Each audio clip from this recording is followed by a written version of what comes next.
Bizdə xüsusən də restoran sferasında qonaq qarşılanma, yola salma prosesində xidmət səviyyəsi çox aşağıdır. Bunda səbəbləri hara nəzərən müəllim?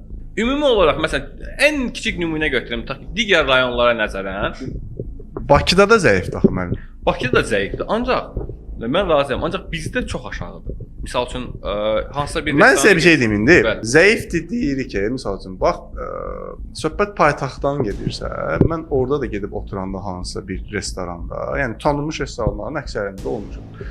Düzdür, son bir 3 ildir getmirəm Bakıya sırf ona görə. Çünki hamısının servisini, xidmətini bildiyim üçün bilirəm ki, nə ilə qarşılaşacağam. Yeni bir şey yoxdur orada da. Onlar da innovativ deyillər yəni. Heç innovativ deyillər. Və gedirəm otururam hansısa bir restoranda, ən az bir xoş gəlmisiniz, buyurun. Ümumiyyətlə belə bir şey deyimsə, bizdə birinci növbədə baxın sahibkarların bilməli olduğu ən vacib məsələlər nədir?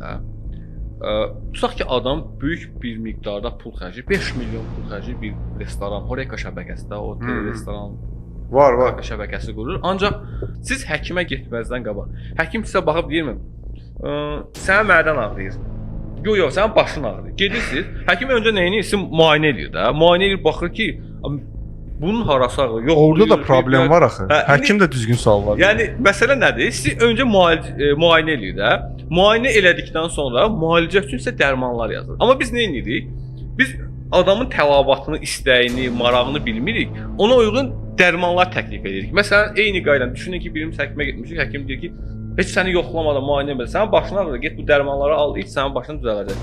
Eyni qayda ilə bugünkü gün bizim bazarda təklif elədiyimiz məhsullarda yerli marağı, tələbatı, istəyi nəzərə alınmadan tələb olunur. Məsələn, uğursuz bizneslərin, yanaşmaların səbəblərindən də biri budur. Brend mal satırsan, brend bir məhsul çıxarmısan bazara, amma sən bilmirsən bu məhsula pul verəcək qüvvə burada var yoxsa yox.